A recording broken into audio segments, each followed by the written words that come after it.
Shalom, Ibu Bapak, Saudara-saudaraku, keluarga besar GKI Marta Dirja Purwokerto, maupun para sahabat GKI Marta Dirja di berbagai tempat dan di berbagai kota. Senang sekali saya Pendeta Stefanus Lim pada hari ini Kamis tanggal 7 September 2023, bersatu hati kita akan diajak mengikuti acara kuliah Alkitab Malam atau Kalam. Tema yang menarik akan kita pergumulkan bersama, yaitu berani menyuarakan firman Tuhan. Nah, Ibu Bapak, saudaraku terkasih, mari sebelum kita mengawali dan memulai kalam saat ini, saya rindu mengajak Ibu Bapak, saudara-saudari di berbagai tempat dan di berbagai kota untuk bersama-sama memuji Tuhan. Ada sebuah lagu yang sangat viral kemarin, judulnya Cikini Gondang Dia. Lalu dibuatkan versi rohaninya dan saya memainkan lagu ini dengan iringan musik gitar kecil ukulele. Ayo kita bareng-bareng menyanyi memuji Tuhan bersama-sama demikian.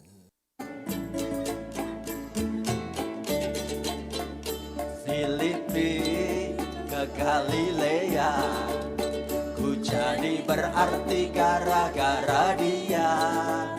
Galatia ke Samaria, hatiku bersuka karena Yesus setia. Kota Daud sampai ke Yudea, jangan takut karena Tuhan beserta. Betania jalan ke Betesda, dalam Tuhan masa depan sungguh ada.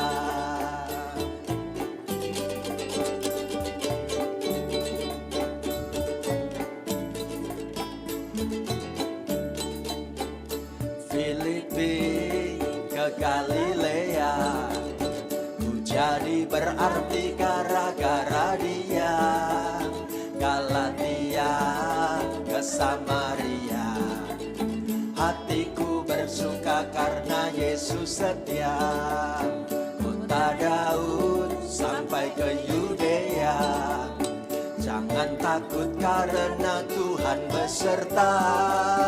Betania jalan ke Betesda, dalam Tuhan masa depan sungguh ada. Oh giranglah, haleluya. Oh giranglah, puji Tuhan. Yesus memberkati Indonesia. Oh giranglah, oh giranglah, haleluya. Oh giranglah, puji Tuhan. Yesus memberkati Indonesia. Oh giranglah.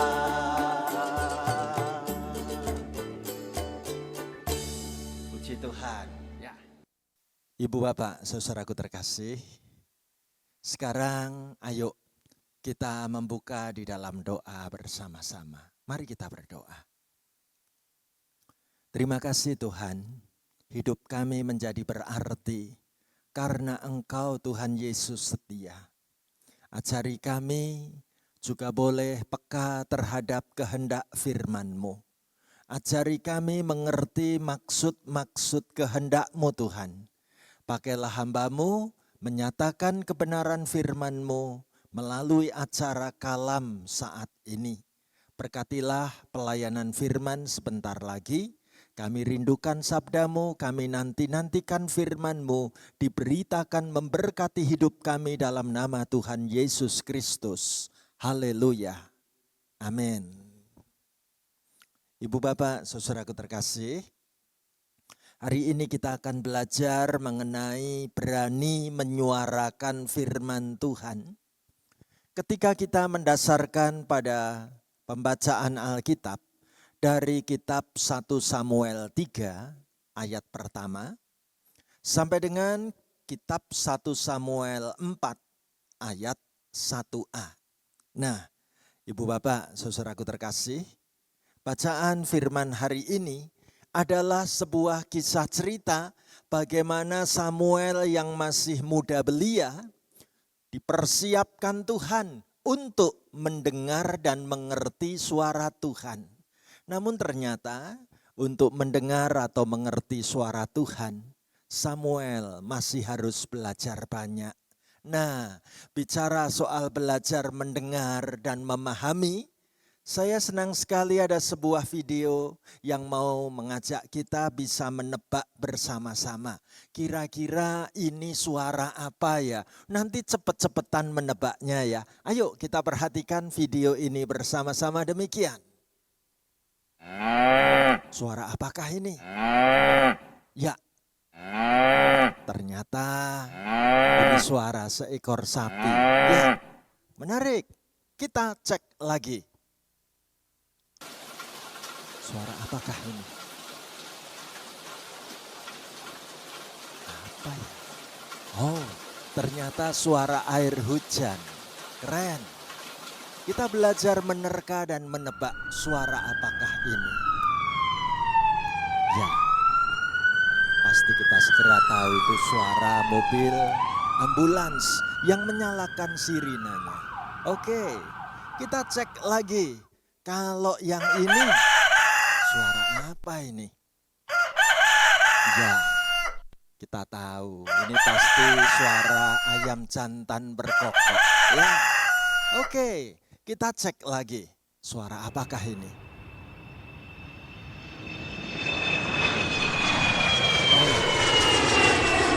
Oh, ini suara pesawat terbang. Ya, betul, menarik sekali. Kita cek berikutnya. Suara apakah yang satu ini? Oh, kita tahu ini suara bayi baru menangis ya.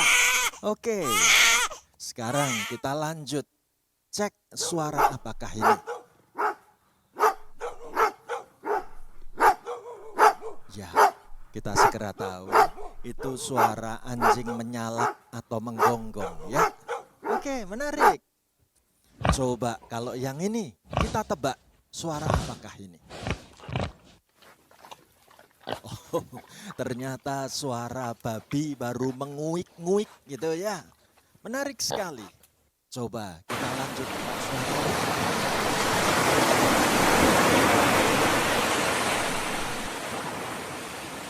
Oh, ternyata suara debur ombak di tepi pantai. Oke. Menarik. Kita cek suara apakah ini.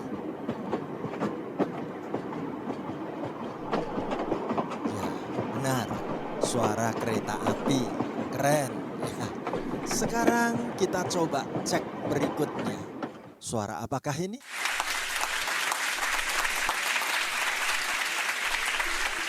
Ya, suara banyak orang kasih tepuk tangan gitu ya. Menarik. Sekarang kita cek suara berikutnya. Tebak suara apa ini?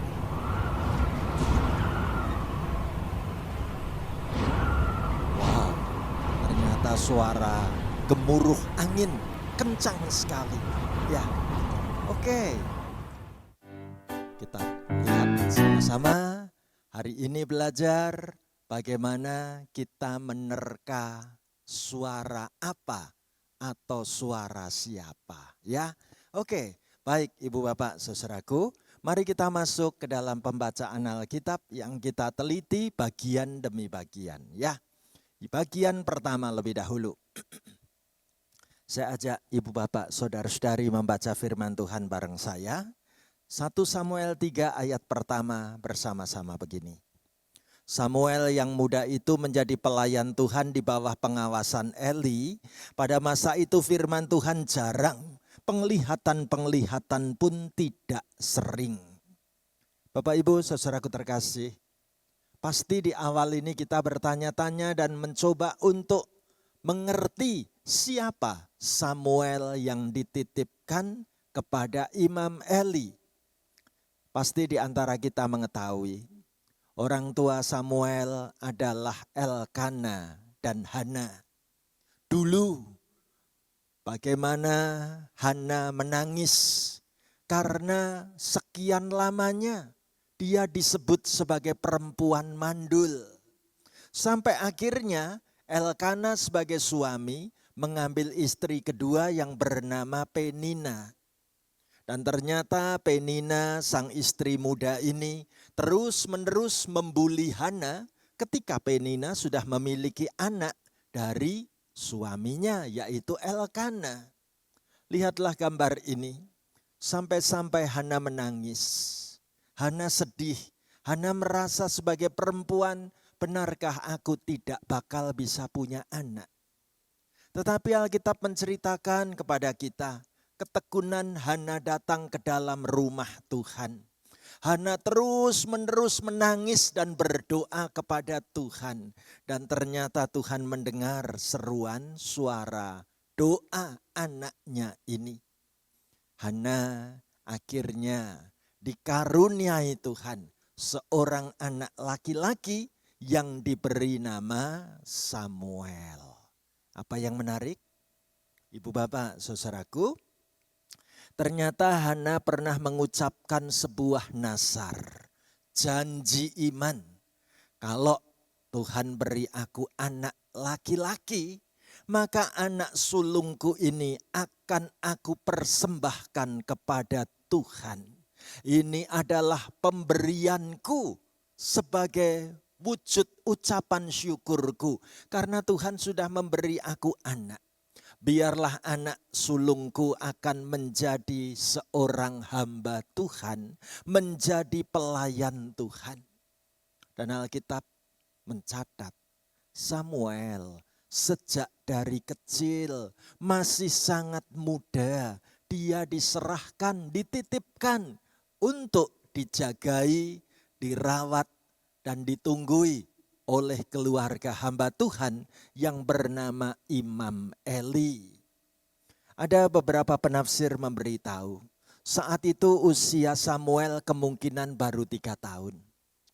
Samuel yang masih kecil ini dihantarkan oleh Elkana dan Hana kepada Imam Eli untuk dititipkan, diserahkan menjadi seorang hamba Tuhan.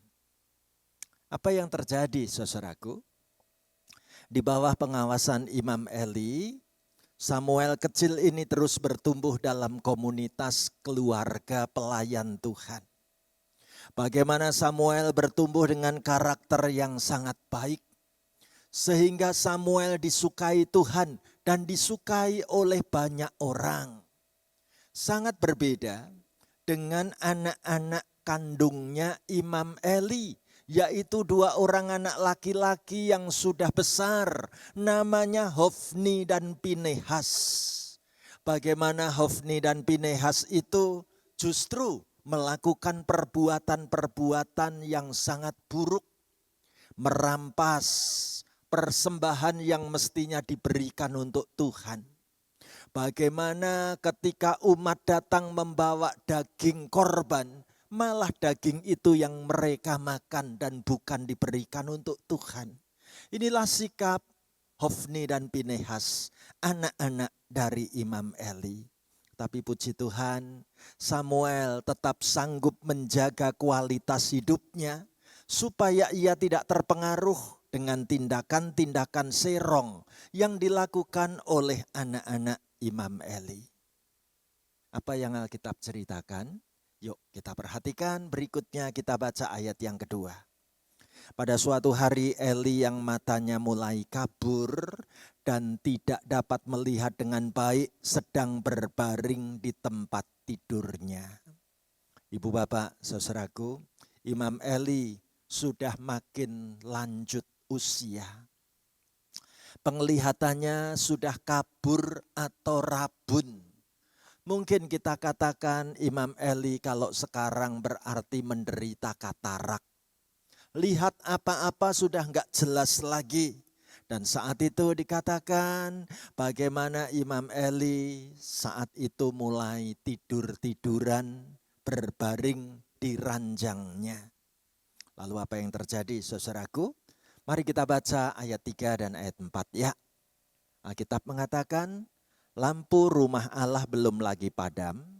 Samuel telah tidur di dalam bait suci Tuhan, tempat tabut Allah. Lalu Tuhan memanggil, Samuel, Samuel. Dan ia menjawab, ya Bapa. Saudaraku, Alkitab katakan saat itu sebenarnya belum terlalu malam. Lampu rumah bait Allah juga belum padam. Tapi Samuel kecil ini telah tertidur. Ya, bagaimana saat tertidur ada di dalam bait suci Tuhan? Tuhan punya rencana untuk kehidupan Samuel. Tuhan panggil-panggil nama Samuel, Samuel. Tapi Samuel berpikir saat dirinya dipanggil, pasti yang memanggil aku adalah Imam Eli. Sehingga Samuel segera berseru dan berkata, ya Bapa. Apa yang terjadi? Mari kita perhatikan ayat yang kelima. Lalu berlarilah ia kepada Eli serta katanya, ya Bapa, bukankah Bapa memanggil aku? Tetapi Eli berkata, aku tidak memanggil, tidurlah kembali. Lalu pergilah ia tidur. Saudaraku, ketika Samuel berlari-lari datang ke kamar Imam Eli, ternyata Imam Eli mengatakan, aku tidak memanggil kamu, nak. Udah, kamu balik lagi saja, tidur lagi. Ya, mungkin tadi kamu cuma dengar-dengar suara apa gitu. Ya, jadi Samuel balik lagi ke tempat tidurnya.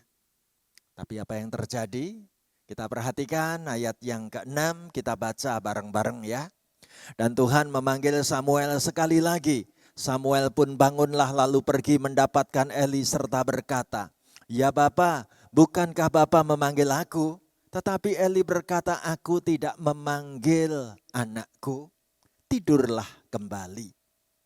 Jadi saat yang kedua kali, Samuel saat baru berbaring terdengar lagi suara, Samuel, Samuel. Samuel pun segera bangun, segera menjumpai di kamar Imam Eli. Apakah Bapak memanggil aku? Ada apa Bapak? Tetapi Imam Eli mengatakan, aku tidak memanggil kamu, nak. Ya. Jadi sekarang baliklah kembali ke tempat tidurmu. Ibu bapak, saudaraku terkasih, apa kata Alkitab tentang peristiwa ini? Dicatat di ayat 7 dan ayat 8. Yuk kita baca bareng-bareng ayat 7 dan ayat 8 begini. Samuel belum mengenal Tuhan, firman Tuhan belum pernah dinyatakan kepadanya. Dan Tuhan memanggil Samuel sekali lagi untuk ketiga kalinya. Ia pun bangunlah, lalu pergi mendapatkan Eli serta katanya, ya Bapa, bukankah Bapa memanggil aku? Lalu mengertilah Eli bahwa Tuhanlah yang memanggil anak itu. Saudaraku, bagi Samuel, ketika ketiga kalinya ia sedang tertidur dan dipanggil-panggil namanya Samuel, Samuel. Samuel pun segera berlari menuju ke kamar Imam Eli. Saudaraku, ketika ia berkata kepada Imam Eli, apa sebabnya engkau memanggil-manggil aku, Bapa? Ternyata Imam Eli mengatakan enggak. Tapi Imam Eli tahu sebagai seorang pelayan Tuhan, ini adalah cara Tuhan untuk menyiapkan hati Samuel. Samuel belum pernah mengalami perjumpaan bersama dengan firman Tuhan. Jadi Samuel yang masih muda belia ini akhirnya mendapatkan pemahaman dari Imam Eli. Imam Eli yakin karena ini sudah 3 kali berulang, pasti Tuhan punya rencana untuk Samuel. Apa yang dilakukan oleh Imam Eli? Yuk kita baca sama-sama ayat 9 ya.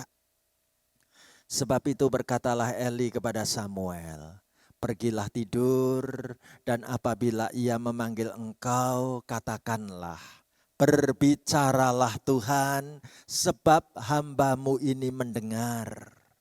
Maka pergilah Samuel dan tidurlah ia di tempat tidurnya. Saudaraku, menarik sekali. Sekarang Imam Eli mau kasih pemahaman. Yang memanggil-manggil namamu adalah Tuhan. Jadi nanti kalau kamu dipanggil lagi, katakan dengan sepenuh hatimu. Berbicaralah Tuhan, sebab hambamu ini mendengar. Lalu Samuel pun memahami dan Samuel pun akhirnya balik lagi ke kamarnya untuk tidur.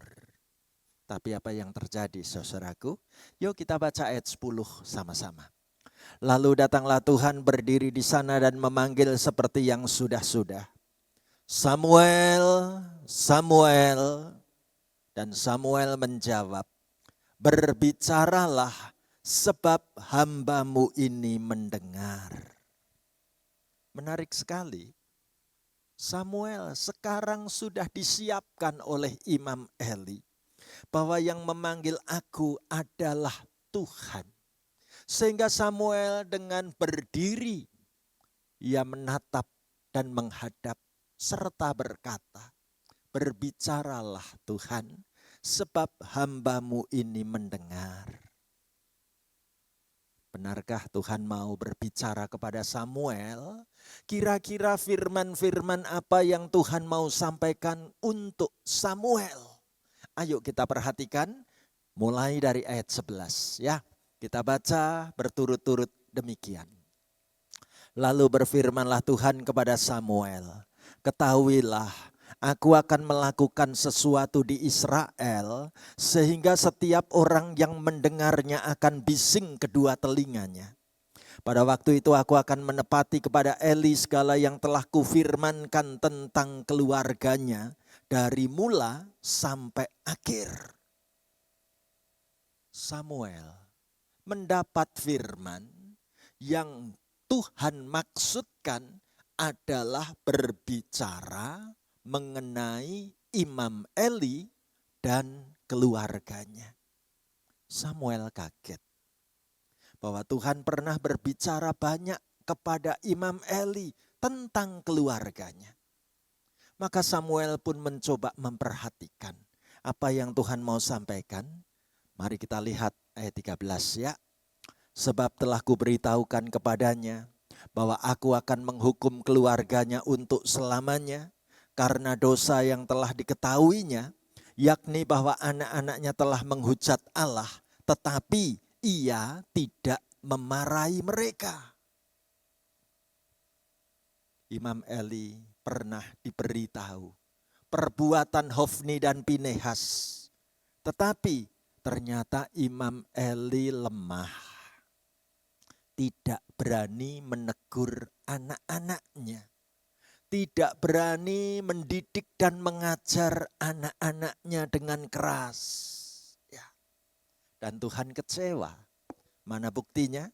Yuk kita perhatikan ayat 14 dan ayat 15. Sebab itu aku telah bersumpah kepada keluarga Eli bahwa dosa keluarga Eli takkan dihapuskan dengan korban sembelihan atau dengan korban sajian untuk selamanya. Samuel tidur sampai pagi, kemudian dibukanya pintu rumah Tuhan. Samuel segan memberitahukan penglihatan itu kepada Eli. Saudaraku, Tuhan menyatakan berita penghukuman untuk Imam Eli bersama keluarganya. Firman itu jelas disampaikan untuk Samuel, tapi Alkitab sebutkan Samuel segan. Samuel tidak enak hati. Karena berita yang mesti disampaikan itu adalah berita yang tidak bagus. Berita hukuman. Ya. Saat pagi hari, apa yang terjadi ketika Samuel bangun, mulai siap-siap membuka pintu, Alkitab katakan. Tetapi Eli memanggil Samuel, katanya, "Samuel anakku." Jawab Samuel, "Ya, Bapa." Pagi itu, Imam Eli ingin bertemu dengan Samuel. Dan apa yang disampaikan oleh Imam Eli? Ayo kita perhatikan di ayat 17. Kata Eli, "Apakah yang disampaikannya kepadamu? Janganlah kau sembunyikan kepadaku. Kiranya beginilah Allah menghukum engkau, bahkan lebih lagi daripada itu, jika engkau menyembunyikan sepatah kata pun kepadaku dari apa yang disampaikannya kepadamu itu." Sekarang Imam Eli sebagai seorang hamba Tuhan senior memberitahukan kepada Samuel yang masih muda belia ini, tidak boleh mengurangi sepatah kata pun kalau memang itu adalah firman Tuhan. Sampaikan dengan terus terang. Jadi apa yang dilakukan Samuel? Kita perhatikan ayat 18 dan 19 ya.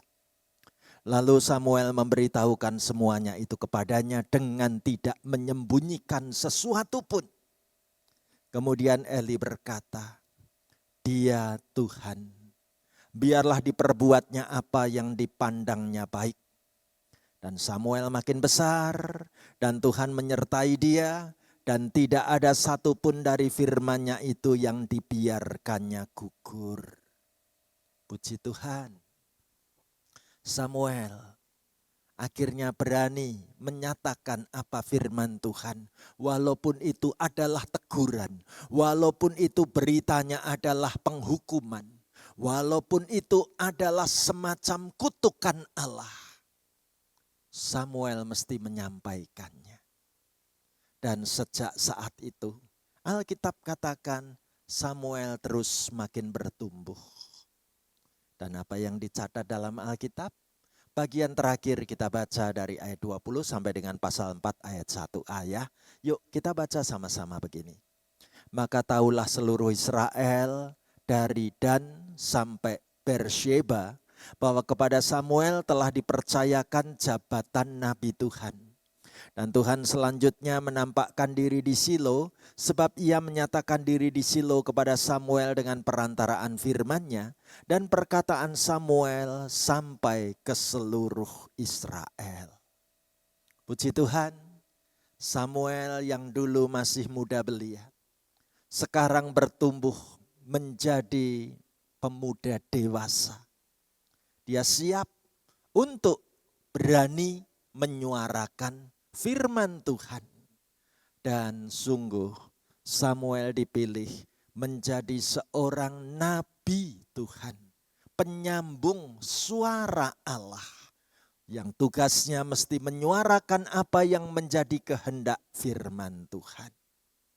Ibu bapak saudaraku terkasih, saya jadi teringat dengan sebuah ayat firman Tuhan yang bisa menjadi ayat super dalam hidup kita. 2 Timotius 4 ayat yang kedua. Yuk kita baca sama-sama begini ya. "Beritakanlah firman, siap sedialah, baik atau tidak baik waktunya. Nyatakanlah apa yang salah, tegurlah dan nasihatilah dengan segala kesabaran dan pengajaran." Ibu bapak saudaraku terkasih, firman Tuhan ini mau mengingatkan kita semua. Yang pertama, ketika kita memandang arti anak adalah anugerah Tuhan, sudahkah kita mempercayakan anak kita boleh diizinkan Tuhan untuk ikut melayani pekerjaan-pekerjaan Tuhan? Sungguhkah anak yang kita tunggu-tunggu kehadirannya adalah anak yang akan Tuhan pakai dengan segala bakat dan talentanya? Saudaraku, hal yang kedua, firman Tuhan hari ini mau mengingatkan bahwa firman Tuhan itu bisa saja disampaikan bukan hanya dari orang tua kepada anak. Dari seorang anak kepada orang tua juga bisa terjadi. Ketika hidup kita sebagai orang tua ditegur anak-anak, jangan merasa gengsimu terlalu tinggi. Anak-anak kita sedang dipakai untuk mengkritisi keadaan hidup orang tuanya. Anak-anak kita bisa Tuhan pakai untuk memberitakan firman dengan lugas, dengan jujur, dengan apa adanya. Saudaraku, sekaligus bila hari ini kita boleh melihat kegagalan Imam Eli dalam mendidik anak-anaknya, tidak berani menegur kesalahan anak. Mengingatkan saya, bagaimana satu kali kami sekeluarga sedang ada di Jogja. Waktu itu anak kami Gloria masih kecil. Gloria sebagai seorang anak perempuan sangat senang mainan boneka Barbie. Pada saat kami liburan di Jogja, kami ajak ke sebuah mall besar di Jogja. Gloria melihat bagaimana ada boneka Barbie yang keren banget nih. Boneka Barbie naik sepeda.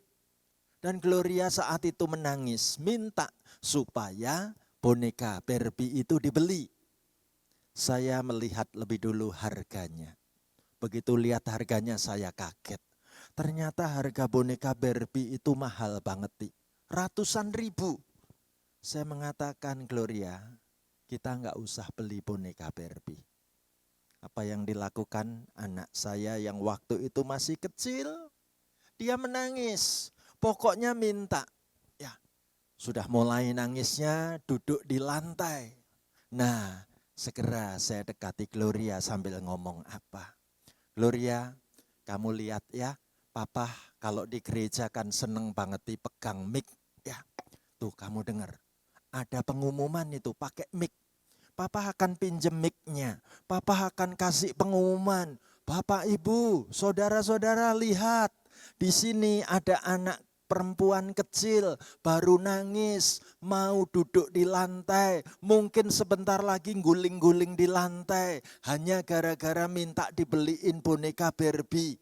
Mau? Papa kasih pengumuman begitu? Anak saya langsung berhenti. Lalu minta digandeng. Saya gendong anak saya. Saudaraku, bagaimana mendidik anak, membesarkan anak bukan berarti semua keinginannya harus dituruti. Walaupun setelah pulang dari Jogja, saya juga nyesel. Kenapa kok tadi nggak jadi dibeliin ya? Tapi memang saat itu kami belum punya duit yang cukup untuk membeli boneka Barbie. Saya mencoba menyemangati diri sendiri tanpa ngomong ke anak saya. Nanti kalau ada berkat Tuhan, saya pasti belikan boneka Barbie itu. Tapi apa yang terjadi, saudaraku? Sudah sekian bulan berlalu, kami ke Jogja lagi, boneka Barbie-nya ternyata limited edition ya. Sudah enggak dicetak lagi, ya sudah. Tapi dari situ sekarang saya kalau ngobrol dengan anak saya tanya, Gloria, kamu masih ingat peristiwa waktu kecil? Enggak kok, Pak. Gloria sama sekali tidak ada pengalaman buruk tentang soal boneka Barbie. Puji Tuhan. Ibu bapak saudaraku, berani menasehati dengan segala kesabaran, dengan segala pengajaran, berani menasehati dengan penuh kasih, berani menegur apa yang salah. Itu luar biasa. Ayo, dalam sukacita memasuki bulan keluarga ini, kita tambah dipakai Tuhan menjadi orang tua yang hebat. Sekaligus kalau kita hari ini posisinya sebagai anak, biarlah aku juga siap untuk dididik oleh orang tuaku. Bahkan aku juga siap kalau memang Tuhan mesti menyatakan firman-Nya untuk aku beritakan kepada siapapun. Puji Tuhan, sekarang kita bersyukur boleh bersama-sama menaikkan doa berkat untuk keluarga kita. Mari kita berdoa. Terima kasih Tuhan Yesus, firman pada acara kalam saat ini menegur tentang keadaan keluarga kami. Kami bersyukur dapat melihat karya Tuhan melalui Samuel yang masih muda belia. Ajari kami mendoakan anak-anak kami yang masih muda belia. dibimbing dalam firman-firman-Mu. Tuhan, kami juga teringat tentang peristiwa kegagalan Imam Eli mendidik Hofni dan Pinehas. Tuhan, lindungi anak-anak kami agar anak-anak kami tidak menyeleweng jalan hidupnya seperti Hofni dan Pinehas. Tuhan, bila kami adalah orang tua seperti Imam Eli, ajari kami berani menegur kesalahan anak-anak kami dalam anugerah cinta kasih-Mu. Kami boleh mendidik dengan firman-firman-Mu. Terima kasih Tuhan Yesus untuk kalam saat ini. Biarlah kami sungguh-sungguh menyatakan kemuliaan firman Tuhan terjadi dalam keluarga kami. Hamba mendoakan semua peserta kalam saat ini, Tuhan tolong, Tuhan dampingi, Tuhan berkati, dan Tuhan tuntun untuk menjalani hari-hari yang indah bersama keluarga tercinta. Dalam nama Tuhan Yesus, berkat-Mu mengalir sepanjang bulan keluarga yang kami ikuti.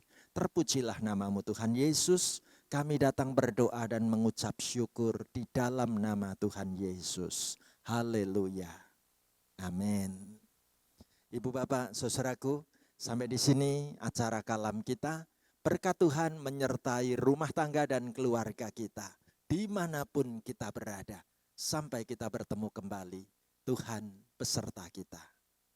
Amin.